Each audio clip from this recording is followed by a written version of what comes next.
That song came on the radio a couple weeks ago, and I knew I had to play it to open a show. Just felt right. Just felt good. How you guys doing? Good to see you guys. Another Thursday night in the college football off season, but we got a lot of Aggie baseball coming up this weekend. Big series on the road at LSU. Exciting stuff, man. Time to put a nice cap on the end of the year. Go into the postseason strong.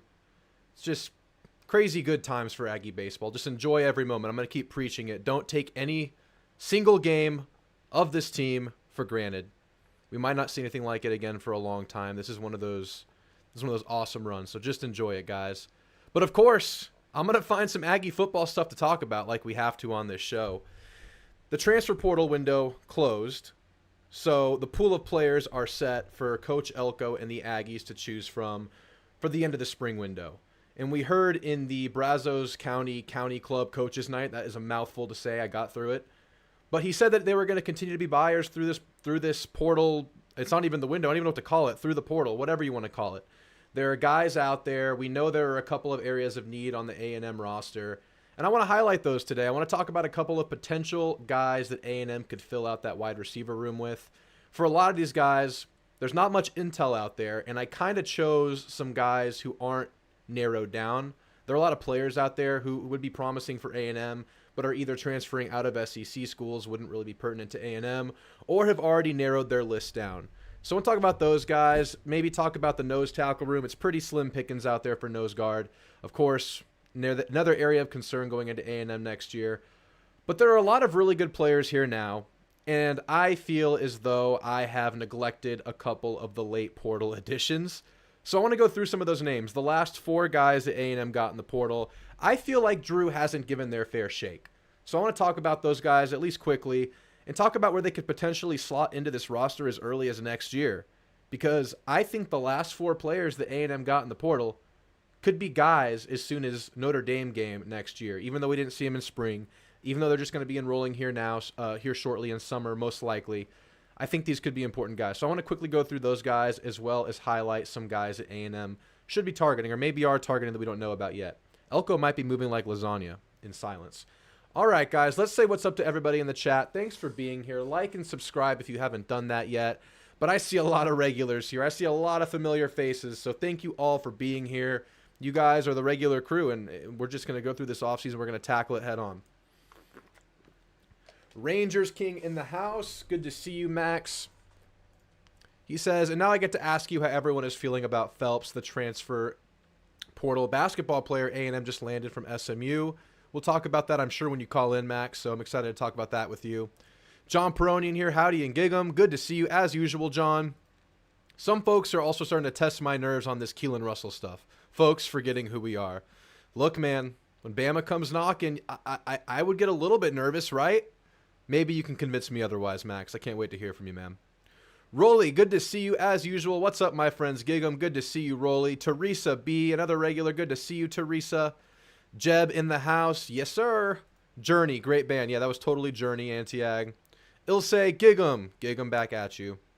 Hell yeah, playing some Boston tonight. Yeah, Jeb got it right. Anti-Ag can't really figure things out. That's okay. God, I missed you, Drew. Well, I missed you too, Connor. It's good to hear from you. Are you going to call in tonight? It's good to hear from you, Connor. I missed you too.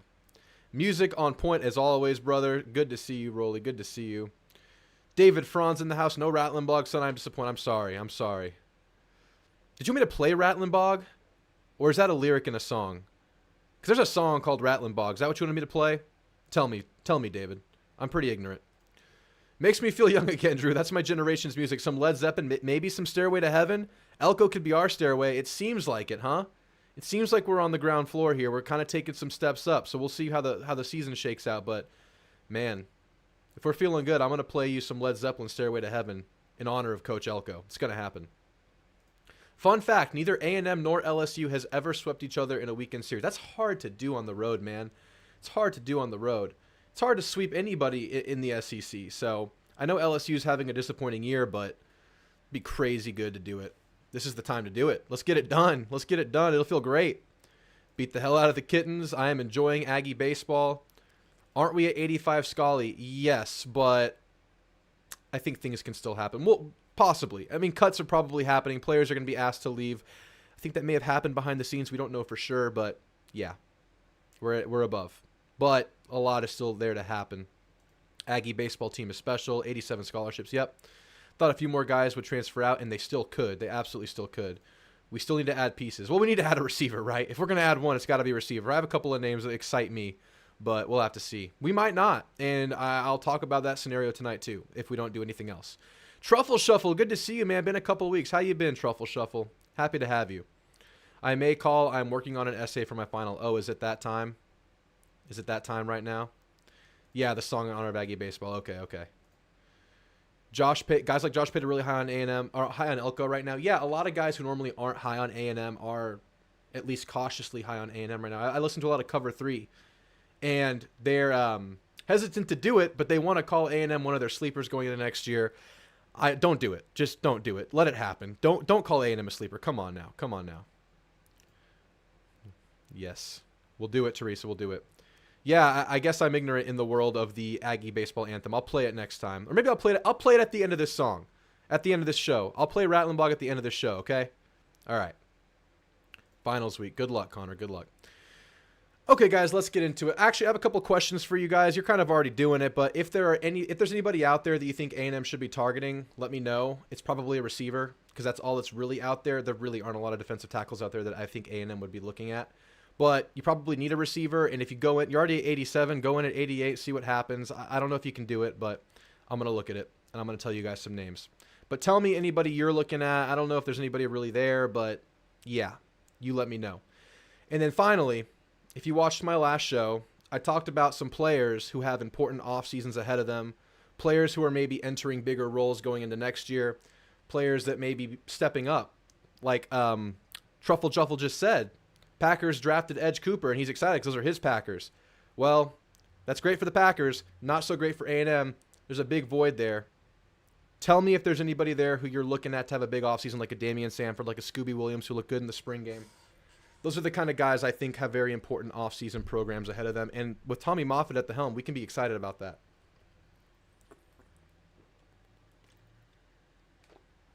JT, man, let's go. Second stream of the offseason attendee. Work's been crazy. So, guys, let me know that if you want to add in the chat any names that I maybe missed on that offseason list. Throw them in the chat. But, okay, guys, I want to talk about a few names.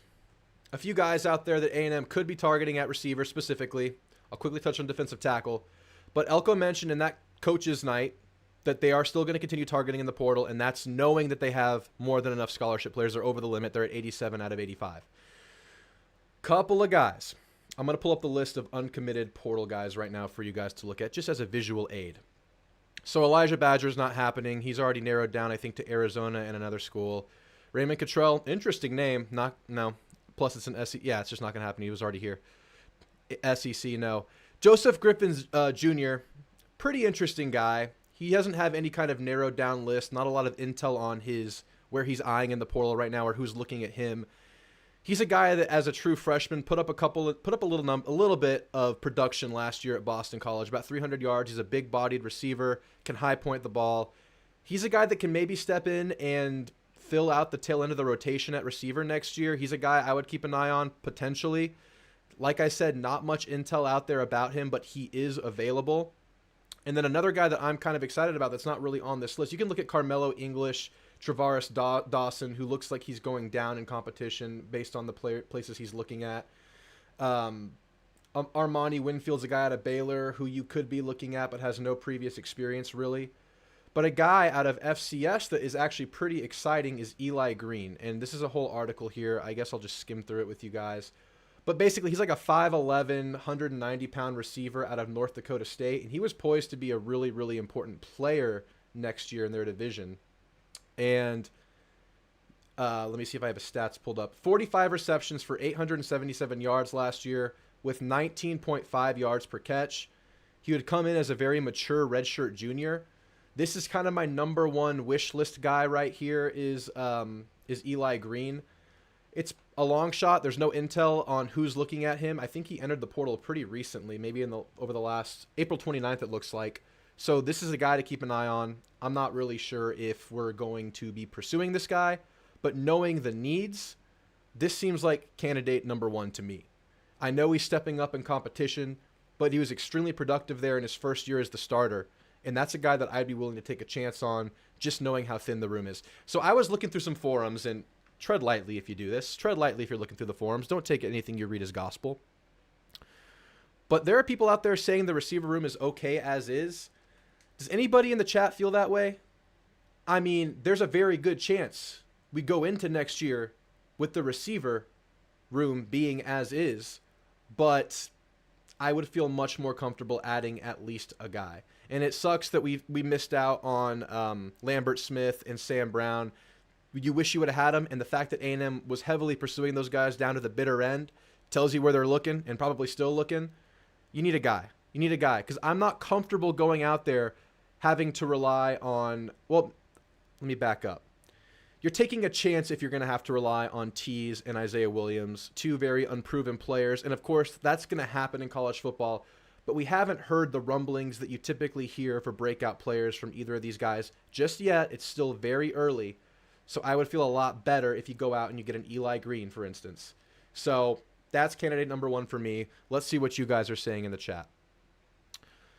JT, man, let's go. Second stream of the off-season attendee. Work's been crazy. Good to see you in here, JT, man. Hey, guys, how's my volume level? Is it good? I'd made sure to adjust the volume before I started the stream this time. I've been having issues with my mic. Might be time to look for a new one. This has been going for since I started, but it was from a previous podcast before me, so it's heavily used. Hope I sound nice and crispy for you guys. The BYU nose guard hit the portal. He's massive. Would be a nice get. I didn't see that guy. That's an interesting one. Okay. Okay. Sanford could be our breakout guy next year on defense. Absolutely. It's going to be him. It's going to be Scooby Williams. And it's going to be the transfer out of Pitt that I think are fighting for that spot. And we'll talk about him in just a second. Big boy from TCU, Breon Ramsey. Okay. Really wanted Badger. CJ West from Kent State was someone I was going to highlight tonight. He is visiting LSU, and so far that's the only one on his list right now. So it worries me a little bit knowing the needs at LSU that he might just be locked in after visiting. I think we offered a wide receiver from North Dakota, the best D2 program. Yeah, that's probably who we're talking about. That Auburn receiver, won't he have to sit out, though? That's the thing. I need someone this year.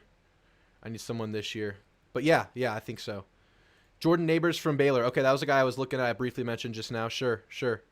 And Jordan Neighbors, we may need to take a hidden gem from D2. Hope he develops like Ja'Day Walker. Absolutely. And it worked for Ja'Day. It could work again. The wide receiver room is not okay as is. Okay, thanks, Jeb. I think the wide receiver room totally depends on Tease developing into what we know he can be. And I was listening to some insiders, and I don't mean to dog on any player here, but according to Carter Carroll's, that is not the expectation right now. But, of course, big offseason ahead with Tommy Moffitt at the helm. Anything can happen. He's been here a while. It could be time for him to turn that corner. Receiving room will be really good or bad depending on Connor. I think they all have the talent they need. Okay. So you're one of the ones that thinks it's okay, Connor. You're one of the ones that thinks it's okay. Interesting. You know you got a good quarterback. You know you're probably going to get improved O-line play.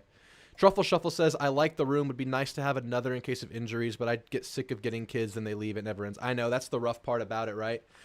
Here's how I look at the room. I already kind of mentioned it. I feel like you're one injury away from feeling really, really nervous about who you're throwing out there. The good thing is I think you're going to have a lot of tight end options with the caveat of everybody getting healthy. And we know Colin Klein likes to run several tight ends in his system. So you could be looking at another tight end heavy system like we've seen from Jimbo over the last few years. And I hate to use those words, but it's different OC entirely. I think it's good. There's definitely some guys we don't know are stars yet, for sure. It could be Isaiah Williams. I thought he looked pretty good in the glimpses we got of spring, but he didn't. It was minimal glimpses that we got. Without Tease, I'm worried if Tease turns gem, it's the best room in college football. It could be. Look, you're so happy with your top guys, right? It's totally fine if you're looking at the top, but like Truffle Shuffle was saying, if you have an injury, it's pretty worrisome, in my opinion. If you listen to the Andrew Hattersley podcast, he's not high on Tease. That's exactly what I was just referring to, Jeb. They're not high on Tease. Then those are guys that know the program. Those are guys who talk to people. Volume's good. Great, guys. Great. Awesome. Great to hear. I feel bad for doing that last time. I feel bad for being quiet on you guys last time. It's just hard to find these quality guys to add at wide receiver because dudes want to start and not be a rotational player. I know, but I think a guy like Eli Green is exactly what A&M should be targeting right now, a guy who's stepping up in competition. This guy has 2 years of eligibility left, 2 or 3, but he's going to be a redshirt junior, so probably 2. Yeah, we're past the COVID stuff now. So 2 years of eligibility left, time to make a name for himself, time to move in when Moose goes pro and maybe Noah Thomas goes pro. I'll say it again. I saw a way too early mock draft with Noah Thomas going 15th overall in the draft. Do any of you guys see that? I mean, maybe if he has the year that we think he could, it's possible. He has the body. I mean, yeah. Nice and crispy. Heck yeah, crispy. Crispy like Elaine's chicken tender. Wouldn't mind adding another swing tackle for depth. You mean like offensive tackle? We need some speed guys. Absolutely. And I think I've said this before. Jabari Barber was supposed to be that speed guy that A&M added. But he's down. And does anybody know how long Jabari's down? From what I can tell, it sounds like he's going to be getting healthy around the start of the season.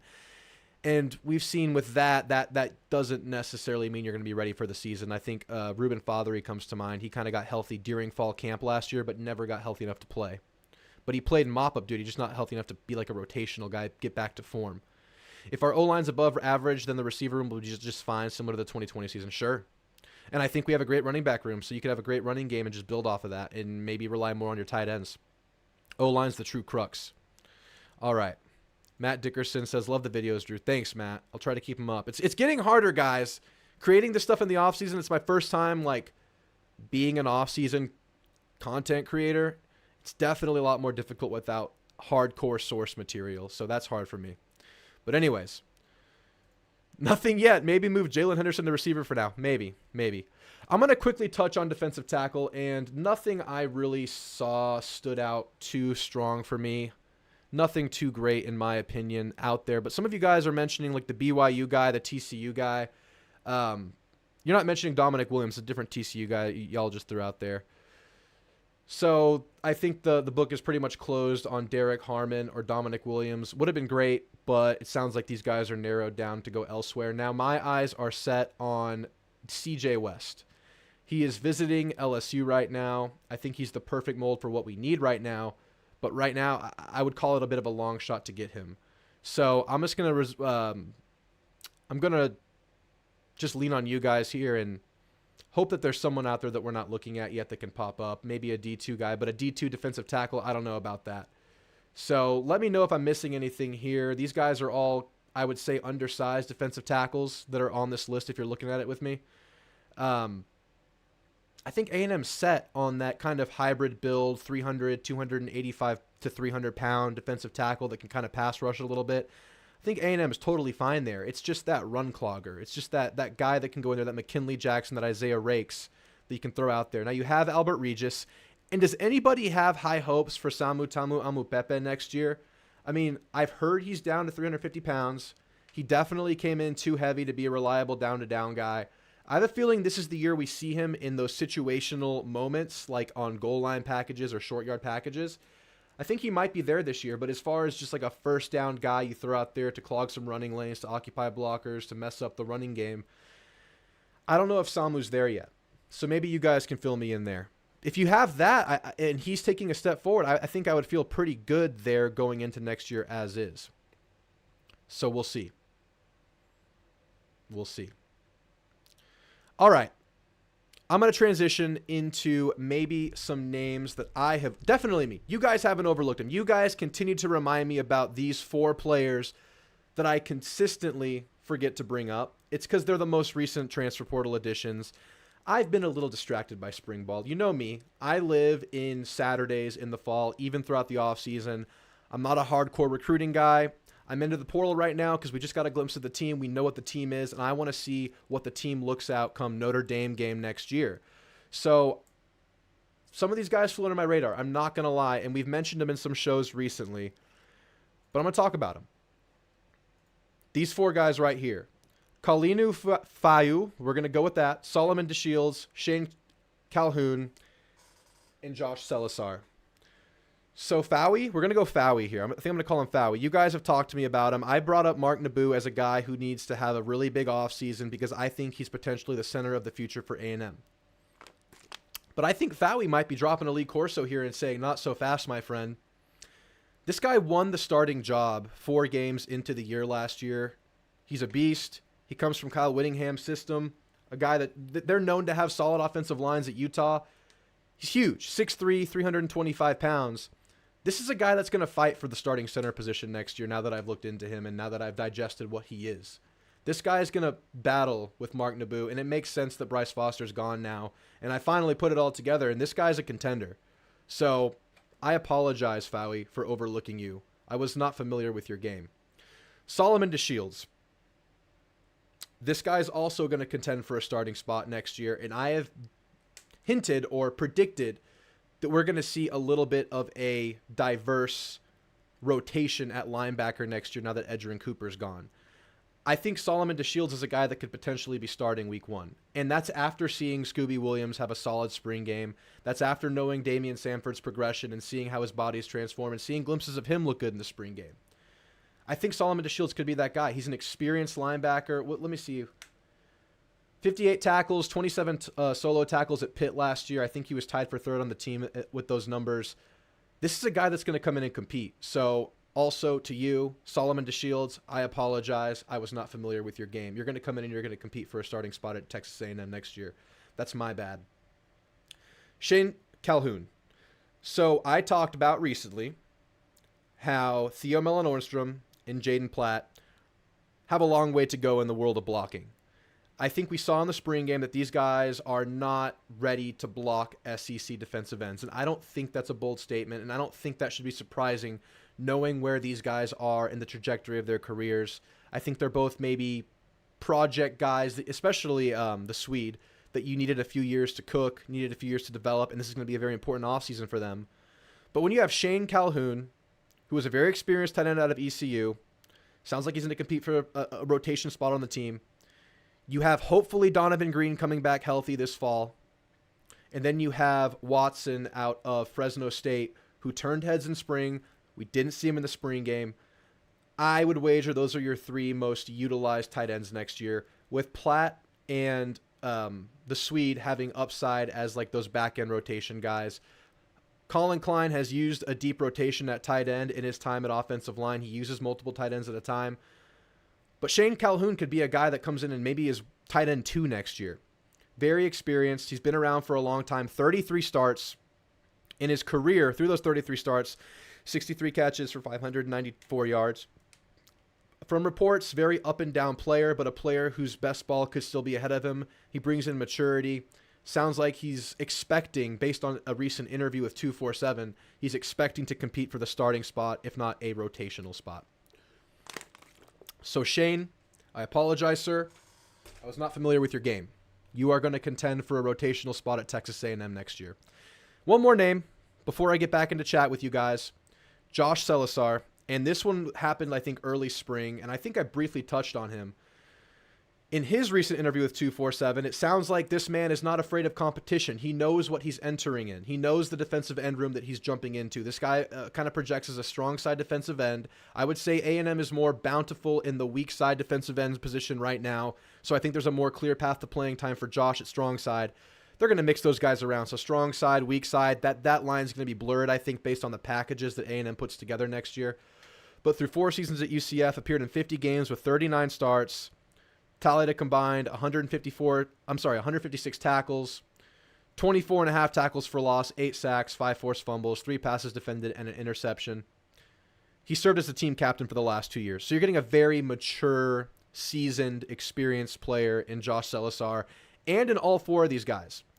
So the final statement I'll make about the portal right now, and who knows what's going to happen by the time I talk to you guys again next week. If we get no one else in the portal right now, I would still say that A&M finished extremely strong in the portal. These last 4 guys all project as potential rotation guys with starter level upside. So even if you don't get that receiver, and that's a specific position of need, heightened by the injury of Jabari Barber, I would still say that they put a great stamp on this transfer portal class. These are very important players, and these are all positions of need, I would say. Center, yes.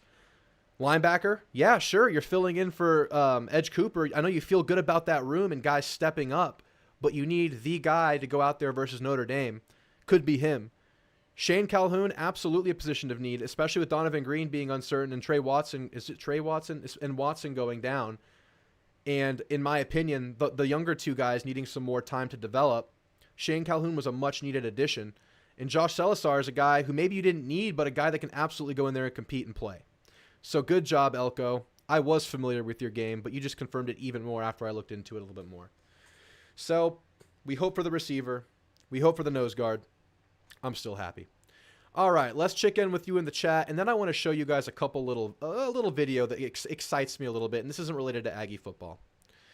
Elko says Connor will be ready. Trust him so far. Yeah, that O-line needs a great summer with Tommy. Yes, and I would wager that there are 4 positions next year on that offensive line that I'm going to feel pretty damn good about going into Notre Dame. Left tackle, Trey Zune. Feel good. No problem. Left guard, Chase Basantis. Look, I know it was up and down last year, but he had great moments as a true freshman. He was asked to do things he wasn't necessarily comfortable to do playing right tackle. Moving into his natural position at guard, looked great in the spring game. I thought he looked so good in the spring game. Left guard, I would say, is set. Center, now you have a great battle between Naboo and Fowey. We're going Fowey here. I don't know if that's right, but it's Fowey. So those are 2 guys that I would feel pretty good about regardless of who comes out on top. And I think the guy who comes out on top will be better having gone through that battle that I think is pretty damn even right now, just looking out from, wherever we are early May. Right guard, Cam Dewberry, Armaj Reed Adams. Yeah, I feel pretty good about that battle right there. I feel pretty damn good about it. It's the right tackle position that kind of makes me nervous. It's Fothery, it's Crownover. For Fothery, it's coming back from that injury, returning to form. For Crownover, it's becoming a tackle. He came in as a tight end. It's always been a long-term project, changing positions, changing his body. Will this be the year he puts it together? We've seen a lot of inconsistent play from him. So, yes, I feel good about 4 offensive linemen right here. I do. But they all need to develop this summer. It's very important for all of them. Hopefully Dindy shows up this year. Is that asking a lot? Might be. He needs to be healthy, man.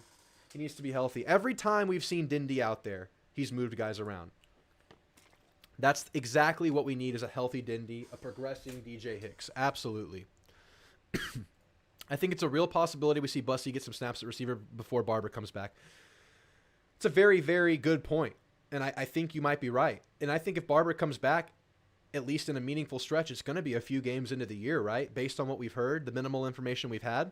And in that coach's night, it still sounds like Elko views Bussy as a guy that they're going to play everywhere. But I would not be surprised if in fall camp they're asking him to line up at receiver a lot more than DB, just based on the need. And he could be a major player at receiver. But he also, this is the second time Elko's done this, guys, and I'll reiterate it here because we probably all need to think about this and digest it. Bussy is currently 17 years old. He's coming into the program for the first time this summer. I don't know how much we should expect early in the year from Terry Bussy. It might be a slow burn, but he might be returning kicks. He might be in special plays and in special play designs that are designed for him. I don't know if he's down early on. I don't know if we should expect that out of Bussy. But I don't know if we already did. I think we kind of expected that a little bit. High hopes is different than expecting high performance. Don't see it yet. That's a very good point. Get Shamar up to 300. I am pretty sure he's getting close. Do you see GBD playing any sort of big role this year? If he's healthy, absolutely. If he's healthy, he's in the 2 deep, I think. I think he's in that second wave, if not maybe fighting for a first wave position. Because every time I've seen that kid play, he stood out to me. Do you guys agree with that? I think if Denny doesn't play this year, due to not being healthy, he needs to medically retire. I know this is kind of the make or break, right? He's going into junior year. It's time. Still sucks we lost Foster, but he's regressed so much the last 2 seasons. Unfortunately true. TJ Shanahan played tackle in high school and wasn't very great last year, but I could see him being dominant force inside playing center. And I thought he looked really good considering all of that in the spring game. I thought he looked really solid as that starting center for the white team. I was very pleased with how he looked. But now that you have Fowey coming in, the transfer center out of Utah, you have Naboo there. I don't know if there's a clear path for playing time there because I think you might have a rotation. Potentially. They typically keep the offensive line minimal rotation-wise. They don't move a lot of bodies in and out of the offensive line. So you could be looking at a couple guys that could rotate on the offensive line before you even get to TJ Shanahan. At center, it could be Naboo and Fowey out of Utah. Those guys could rotate in and out. At guard, you can be looking at Reed Adams or Dewberry rotating in and out. At tackle, you could see Crownover and Fothery rotating in and out at right tackle. So to me, I mean, left tackle and left guard might be the only positions that don't have a rotation. That makes it tough for TJ to find the field next year. But as far as the future, I think TJ Shanahan has a good path at center. It looked really good to me. I was hoping to hear more about Martrell Harris. Man, it feels like it was just yesterday I was deeming him as one of the most pivotal players on this team going forward last season, but it just hasn't materialized yet, and it seems like a lot of guys have come in and passed him up. We'll see. We'll see. I'm not closing the book just yet. 7 tight ends now. I'm sure someone's leaving. Yeah, it would seem that way. Yeah, we still have Miller too, the tight end from Purdue, and someone brought that up on my video yesterday. That's a good point. Salazar was a nice get. We need more big DEs. Yeah, and he fits the mold perfectly. Are we having callers today? Yes, I'm going to get to the callers. I haven't mentioned it, but the call-in link is pinned in the chat. As soon as I'm done with this little spiel, I know I'm talking a lot, I'll get you guys on. I have 2 callers waiting, Max and the Harvester of Drew's Sorrows. I'm going to get through the chat real quick, show you guys a quick video that excites me, and then we're going to get into the callers. We have some solid guards. Going to be nice competition. Yeah, I think it's really good, healthy competition along the offensive line. I'm getting more and more hopeful about the O-line as we move forward. Defensive tackle and receiver are still what scare me on this team, more so than O-line at this point, and I don't think I've said that in a couple of years. Jabari will be back by week 3 at Florida. Okay, I like to hear that. That'd be great. I would feel really good about the receiver room if that's the case. And the great thing is, what I'm really worried about the receiver room, like Truffle Shuffle was mentioning earlier, what I'm really nervous about is injury and the potential shift in the rotation after that. And if we can get Jabari back early enough, that kind of mitigates some of that worry and some of that risk. So that's possible. If you're a 5-star recruit, expectations will always be high. Of course, deservedly so. He is young. Dindy looked healthy in the bowl game. Absolutely he did. But he wasn't healthy in spring, man. It broke my heart a little bit when I heard Elko say that in that first spring presser. Okay, guys. I have one more video, one more little thing I want to show you guys. If you don't know, I am going to start streaming NCAA Football 14 on Sunday nights, 7 p.m. on this channel. It's not really going to be a heavy A&M video, but we're going to talk ball. Whatever you guys want to talk about in the chat, I'll talk about it. I'm going to have like airwaves to fill. I'll talk about whatever you send me. So, yeah. Sunday nights, 7 p.m. It's the last dynasty I'm going to be doing in NCAA Football 14. It's my most played video game of all time. That game holds a special place in my heart. That's gotten me through many a college football offseason. I love that game because it's the game. It's college football. But my hopes for the new EA Sports college football are getting higher and higher by the minute. Or should I say, by the Chris Fowler post. So, Chris Fowler has wrapped up voicing his booth calls for the game. And he's been giving us these updates over time on how this voicing has gone for the new iteration of the EA Sports game. I want to play it for you guys and just kind of talk about how excited and giddy I am. And folks, that's a wrap from my part of the voiceover work for the EA Sports college football game. I'm told more than 115 hours over about 2 years. It was a wild experience. Kirk and I did some joint recordings on the final session covering some analysis in the booth. If your quarterback throws 5 interceptions that you continue to call nothing but pass plays, that is analyzed. If your team goes to triple overtime or beyond and it becomes a contest of 2-point conversion plays and your defense picks one off and runs it back for a pick 2 to win the game, that's in the game, along with a crazy reaction. Got done reading more than 700 player names in the game. It is an incredibly detailed process. I couldn't be more impressed with everyone at EA. Total pros who care so much about the quality and sweat the details. EA is going to release much more information about gameplay, etc.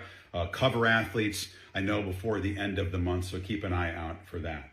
It was a really cool experience. Couldn't be more proud to be part of this stuff, but I'm also glad to have my office back for the first time in a couple of years. I moved all the sound equipment out. Now I can see the walls again, which feels pretty good. So it sounds like they're doing exactly what was needed for this game.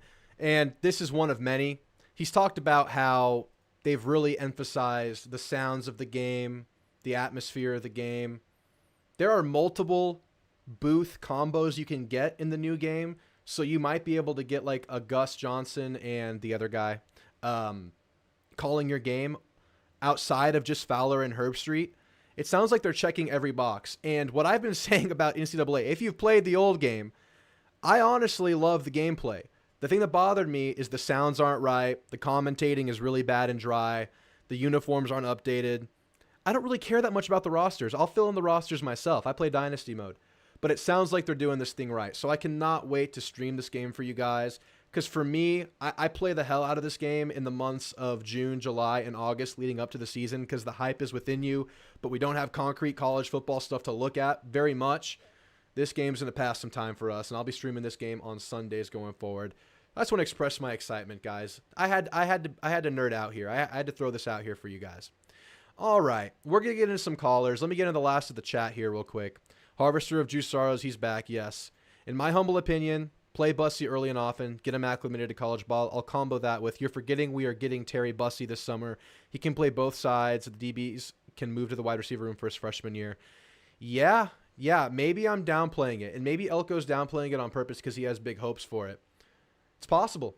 It's possible he's in the rotation at receiver playing regular snaps, and if it is, that's great. I don't want to go out there and risk, if he's not ready, don't force it. But look, this guy's a 5-star athlete coming in with high expectations and high hopes. We'll see what happens, but that could be the X factor that I am kind of overlooking here. I'm downplaying it too. But if he comes in, he's a solid wide receiver. This team is, you fill in a gap on your team right away. Going to be crazy when all those guys like Herb Street Fowler and Nestler retire. Always love listening to Nestler's voice in NCAA. I know, right? Is Nestler back? I wonder. NCAA 11 brings back high school memories. I know, man. I know. That's exactly right. I think Bussy plays receiver. Maybe he's just a full-time receiver next year.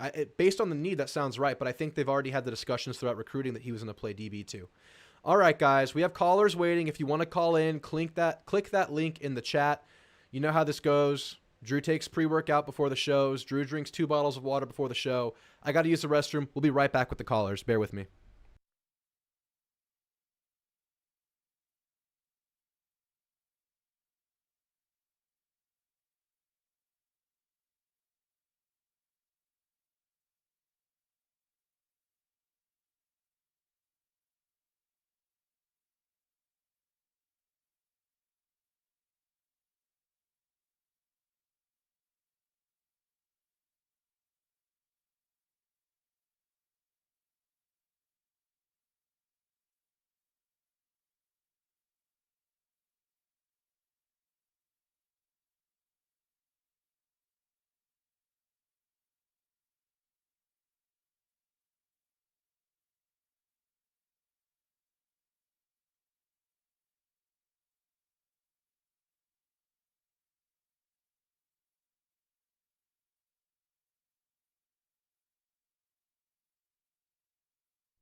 I feel like I want to clarify that I don't take pre-workout exclusively for the show. I either work out before or after the show, so I happen to be taking pre-workout either a couple hours before the show or right before the show if I'm working out after. So that's why I'm always on the pre-workout. It also gives me energy for the show, which is great.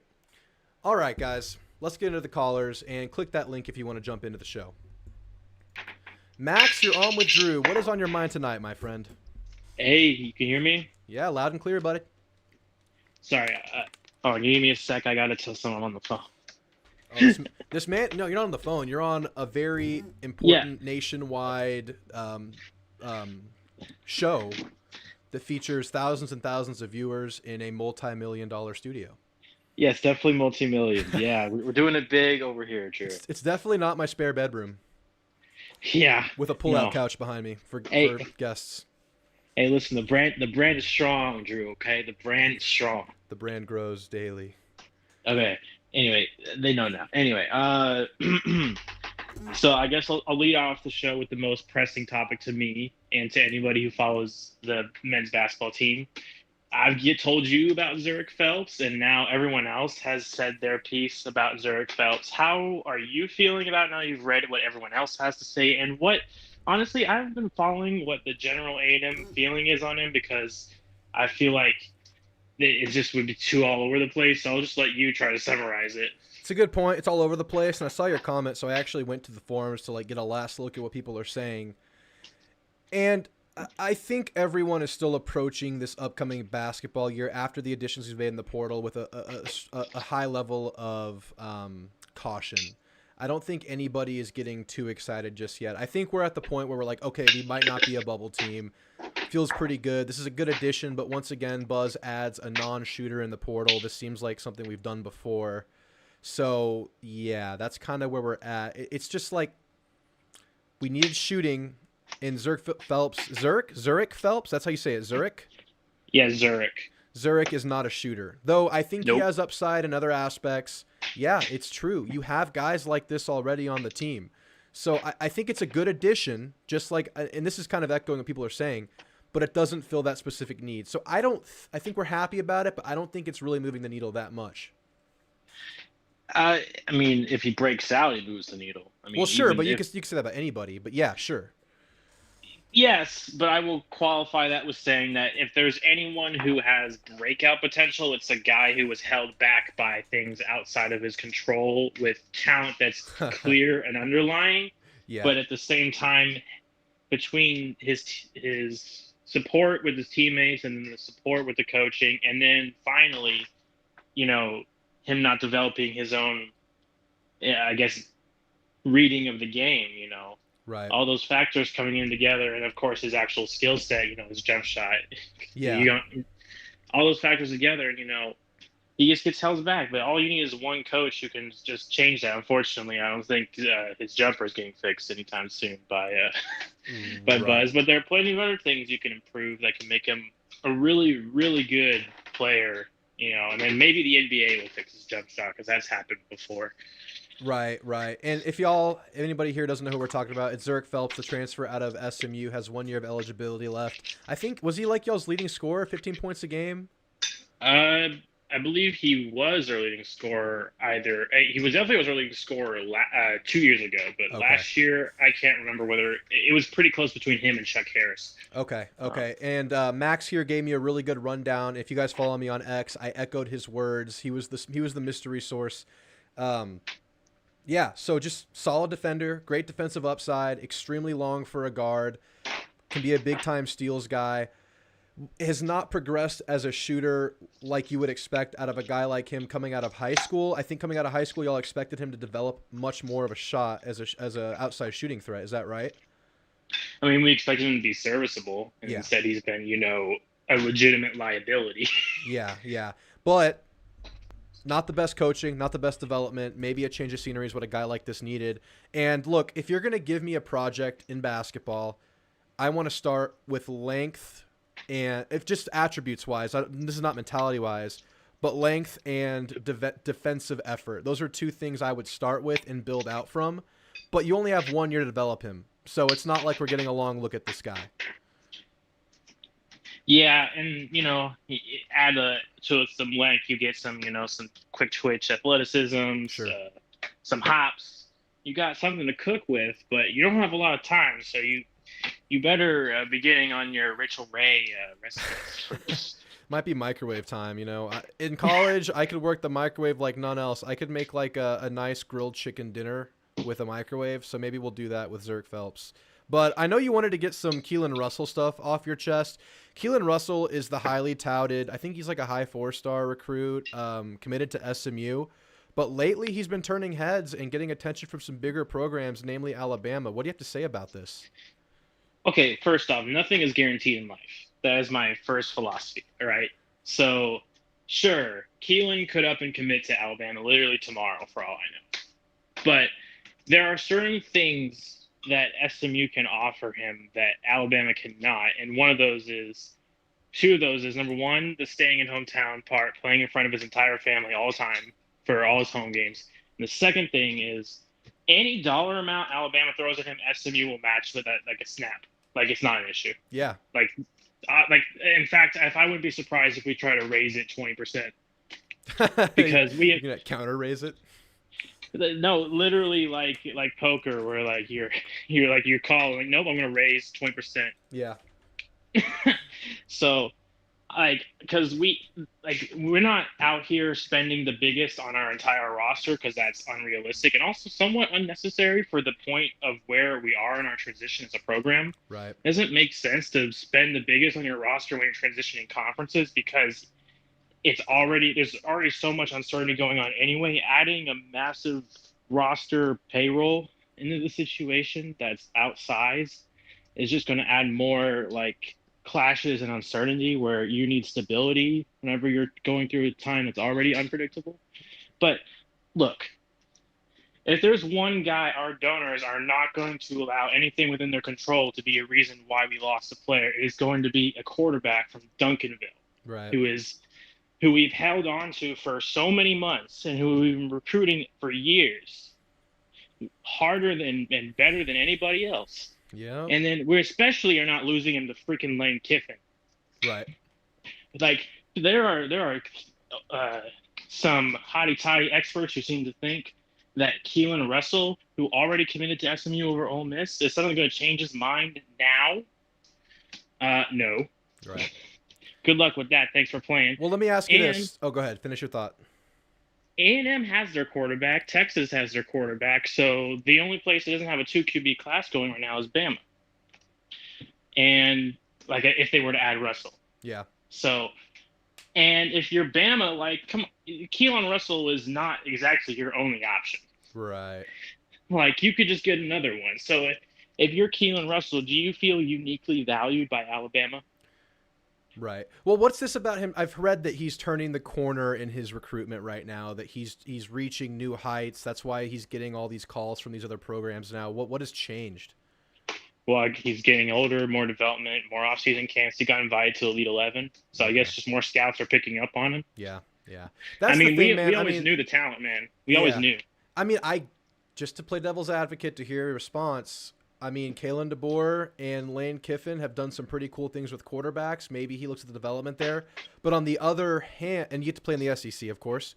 But on the other hand, if you're looking at the NFL, it doesn't really matter that much where you play. I think you still, if you're going to have a chance to be showcased, you're going to get drafted, you're going to get found, and you can be a top pick out of SMU easily, especially now that you're in the ACC. Respectfully, Rhett Lashley took Tanner Mordecai and Shane Buechele off the scrap heap. Shane Buechele made the NFL despite that and has stuck around for many years. Despite getting released, he's made it.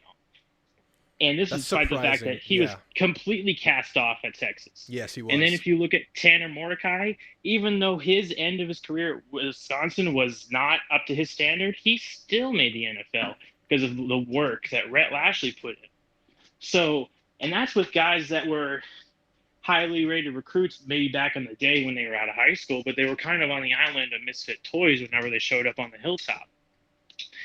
And you're going to tell me that now you're Keelan Russell, you see a guy who can do this with, guys who you have very little time with. You spend a whole 3-4 years with this guy, win some. I mean, I'm going to be honest with you. If we get Keelan Russell and we keep getting some of these other higher level recruits, we're getting the 2025 class. We got a shot at winning a title while Keelan's on campus. Not national, but ACC title. Sure. Yeah, absolutely. And then, you get in the playoff, anything can happen. But man, if SMU makes a playoff for the next 4 years, I'm going to be real happy for y'all. It'd be at full circle. It'd be crazy. I think it's there, man. I mean, in this world of NIL, it seems like SMU is ready to be a major player. It really does. And who knows, man? Did you get it off your chest? Is that everything you wanted to say about no, about I him? say one more thing. Okay. I just say one more thing, which is, remember how I said they forget who we are? Oh, yeah, you did say that. They forget who we are, Drew. They pretend that this is 2015 Chad Morris, little SMU. Oh, we're skittish about fully investing in athletics. We're trying to still maintain an academic standard. Our Gerald Turner is, teeter-tottering between being interested in athletics and not. No. This is David Miller's and the SMU donors, all the money men and all the new money men, because this isn't all the same.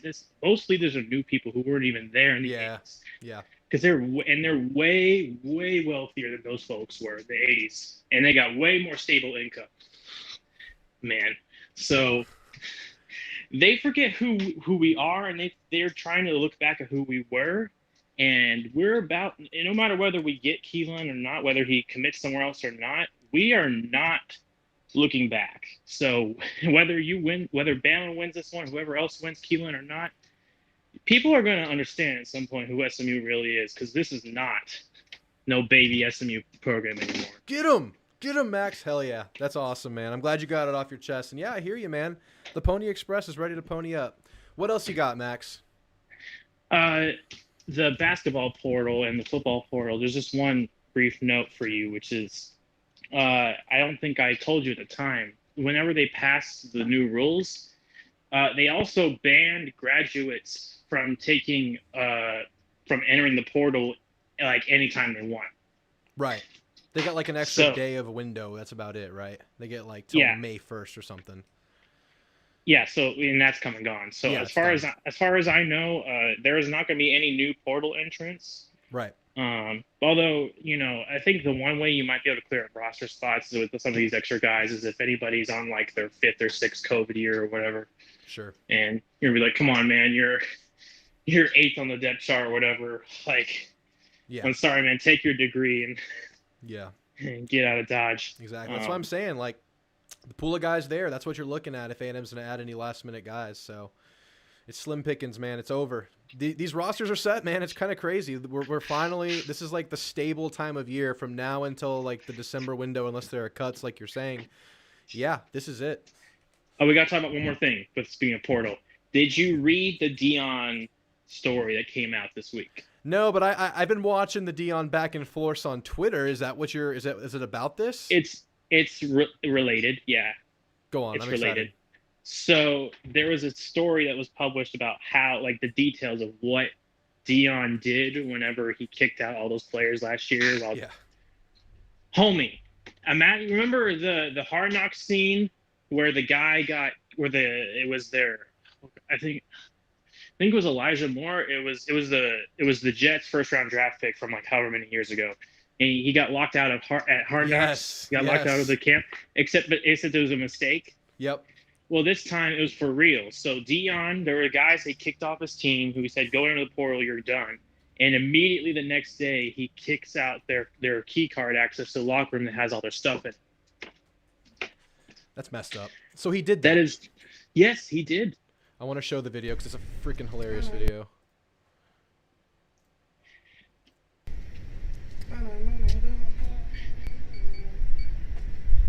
Oh, I guess I got my code.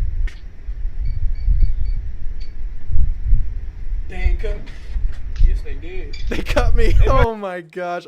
So that was a mistake, right? That wasn't really what happened.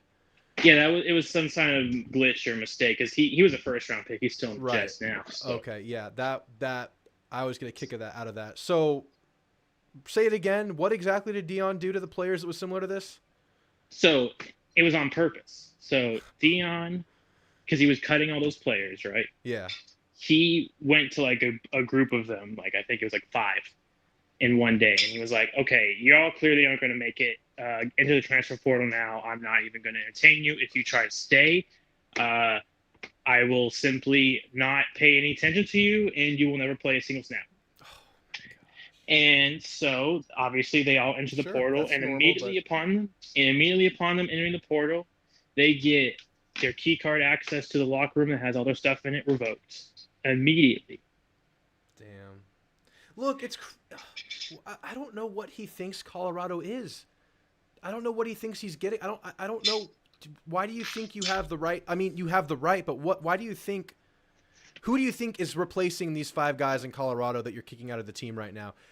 What are they, like 70th in high school recruiting? They're okay in the portal. They're pretty good in the portal.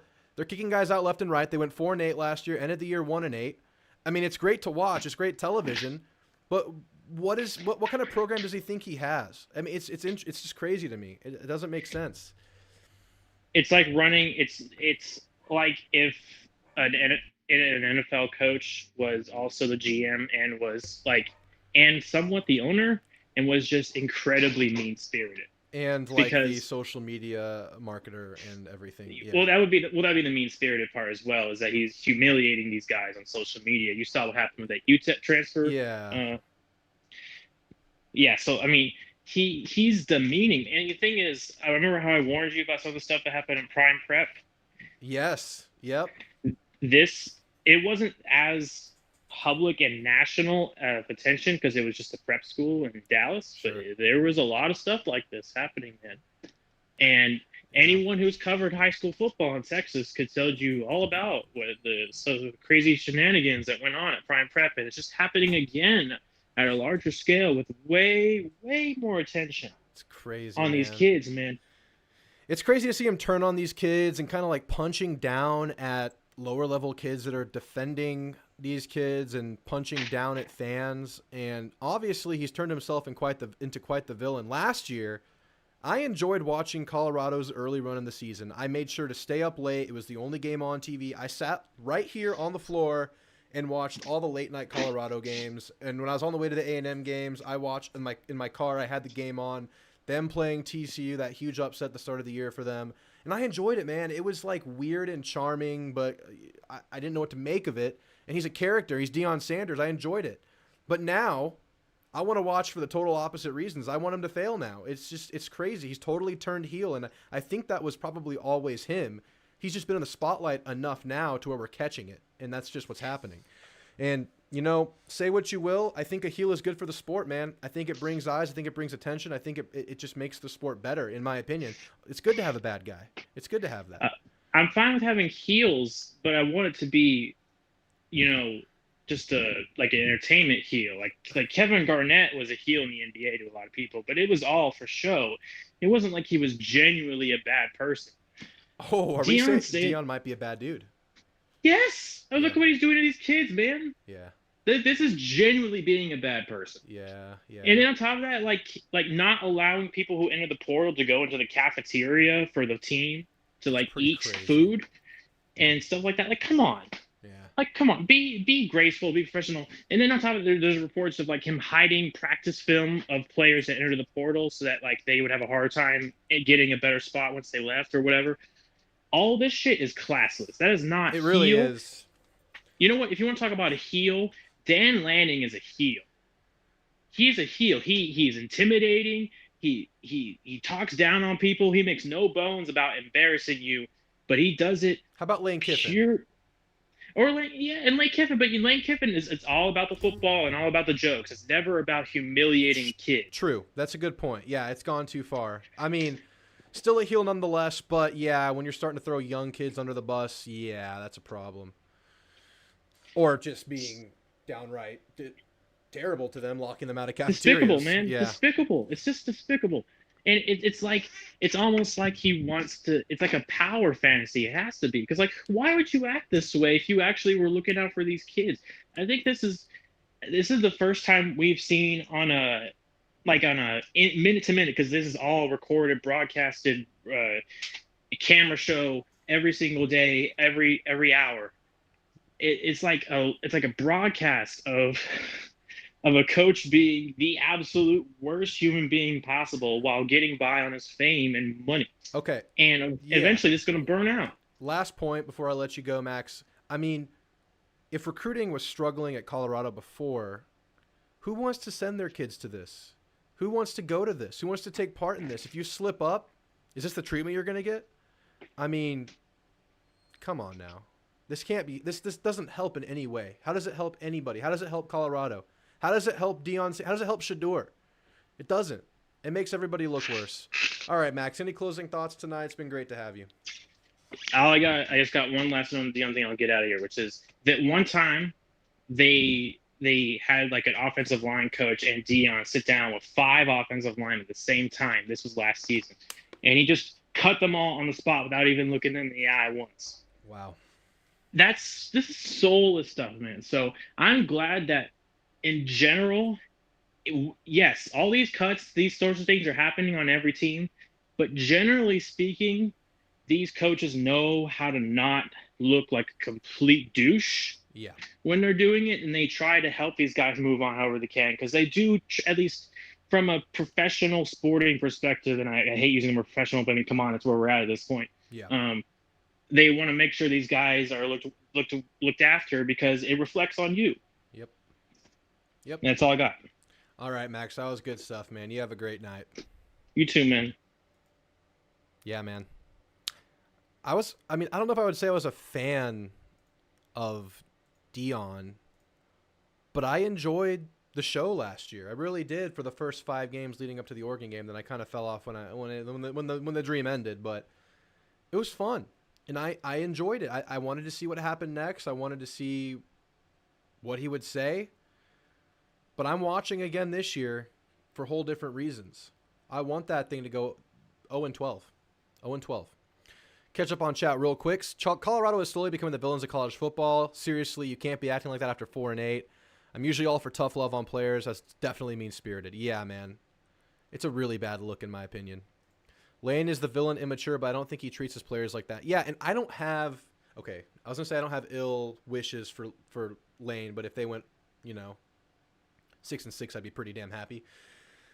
But I'm not wishing for Lane to, fail as a person. I'm kind of getting that with Deion right now because it's just kind of sucks the way he's treating these kids. Don't think it's right. I think Lane is more of a... Is Lane a respectable heel, Adam? Would you call Lane a respectable heel? He was rude to Jimbo, but in hindsight, how do we feel about that? If Colorado has a losing season, do they fire Deion? Sure, but I don't think Deion Sanders gets fired. I think Deion Sanders leaves when he wants to, unfortunately. But yeah, I think he'd be done. All right, last caller we have waiting. Harvester of... What does it say? Harvester of hypothetical. The Harvester is hypothetical. You're on with Drew. What's on your mind tonight, Harvester? Well, I was hoping for a better reading of that, Drew. I couldn't read it. It was a mouthful and an eyeful. The Harvester's hypothetical.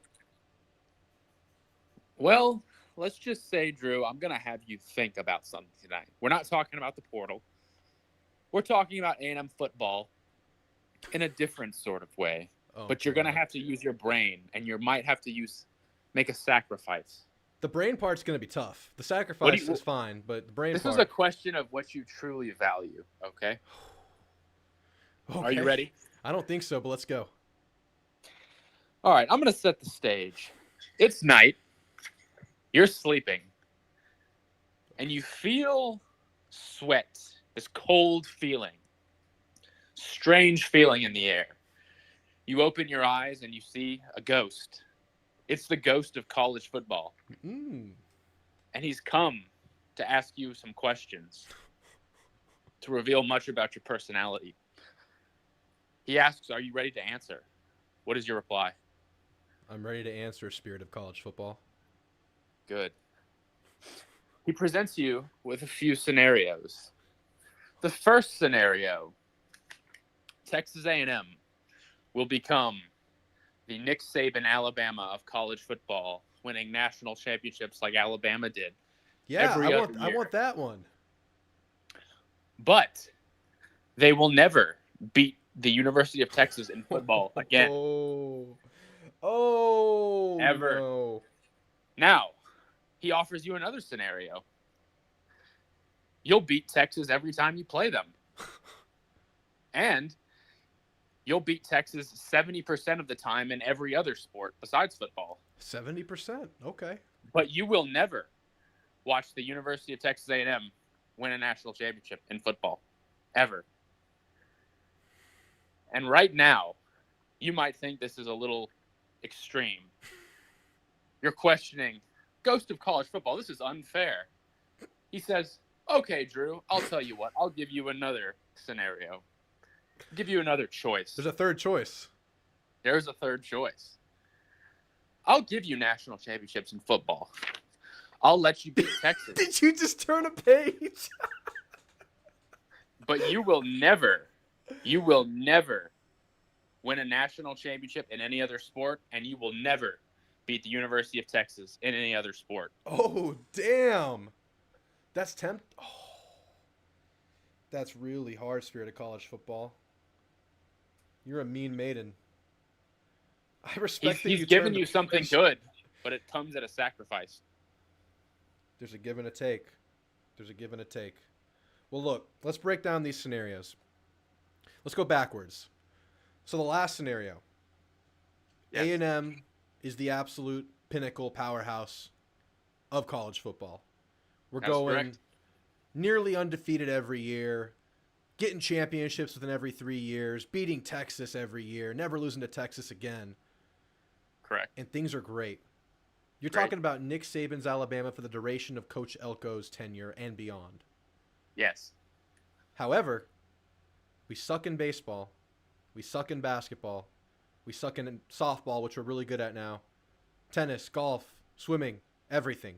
Terrible. You're never winning a national championship in any other sport, and you're not beating Texas in any sport.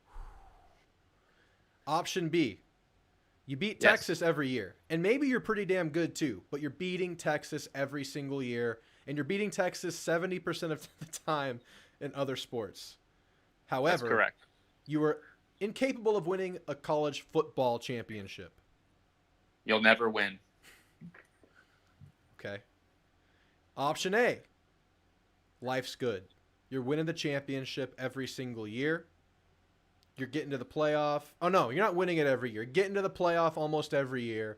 It's like Bama. You're in the running for it every year, and you're getting the championship every other year, whatever. You feel great. And in all your Yeah. other sports, what is it, the same thing for all sports?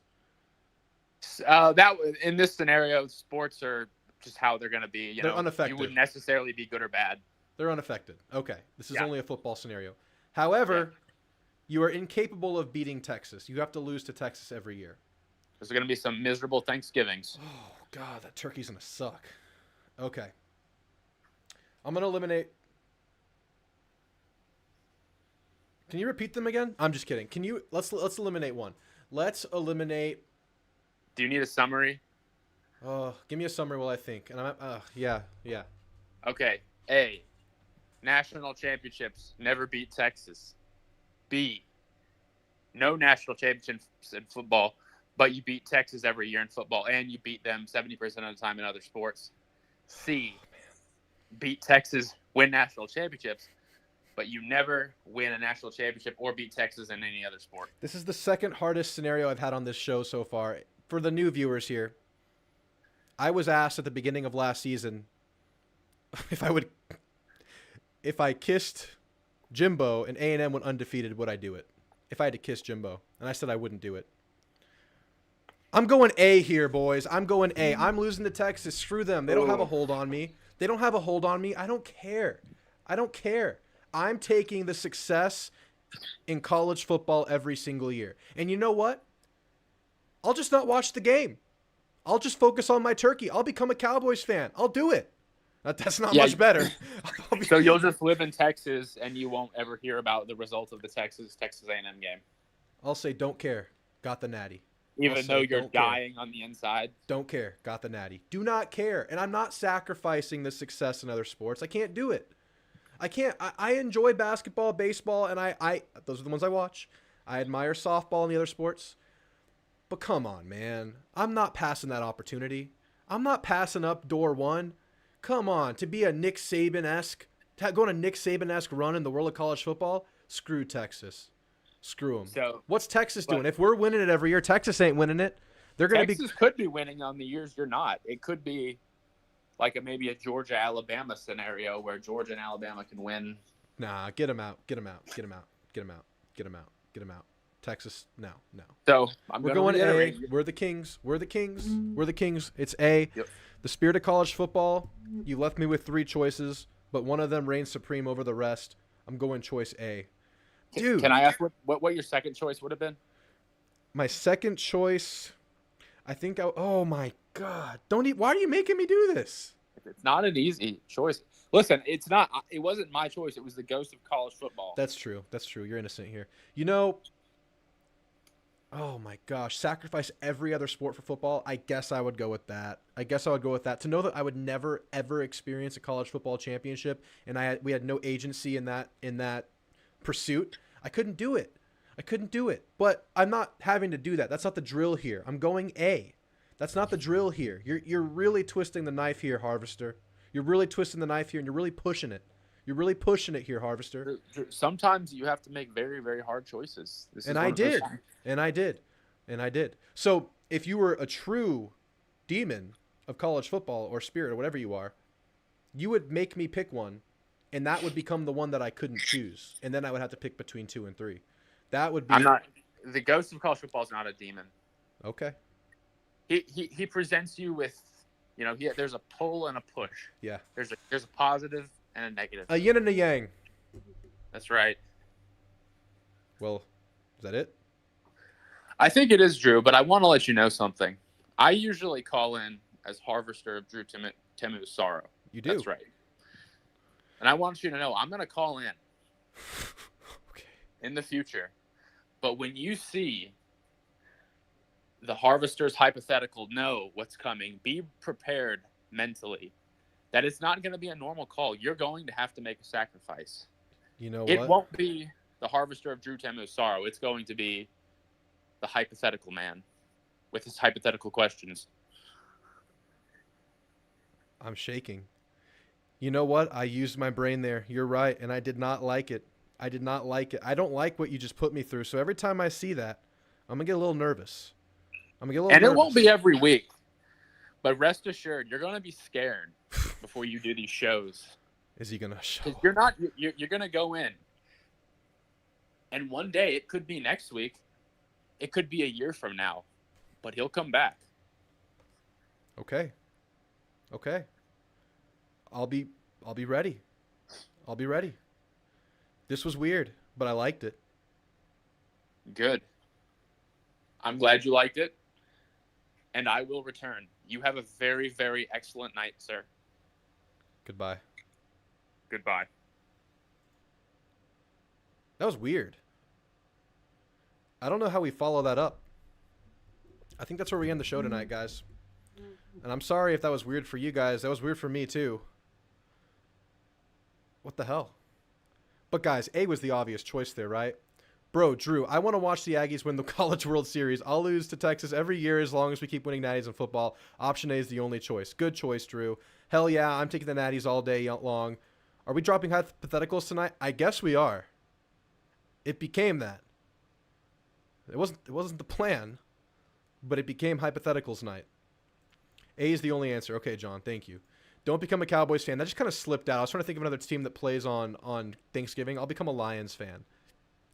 I can't be an Aggie and a Cowboys fan. I hear about y'all's struggles with being a fan of both. I think A&M's future looks a little bit brighter than the Cowboys, so maybe, yeah, Lions. Lions will be good. Second choice is C. So you would take no college football championships. Wow. It's interesting. But this wasn't about the second choice. This was an impossible choice. We had to pick one. So that wasn't fair. That wasn't fair of the Harvester. Anti-Ag is terrified. Guys, I guess that's a show tonight. We went for about an hour and 20. It was a weird show. It was a good show. We're going to keep doing these through the off season. I'm going to need your guys' help because this is getting tougher for me as the off season goes on. We'll find things. We'll find things to go with and talk about. I'll see you guys Sunday night. If any of you guys want to tune in to the NCAA 14 stream, feel free. If that's not your thing, totally understand. But I'll be doing this show on Thursdays too. This is not replacing that show. This is an additional show to help me pass the time in the off season because I'm a sicko, just like all you guys are. So guys, it's been a great night. I appreciate you guys. Like and subscribe if you haven't. Yeah, let's beat the hell out of LSU, guys. Let's see what else we want to do real quick before we get out of here. I think. All right. So what version of No Rattlenbog do I play on the way out here? Can anybody help me with this? What's the version? What's the version of Rattlenbog? Is it just the standard one? The standard one?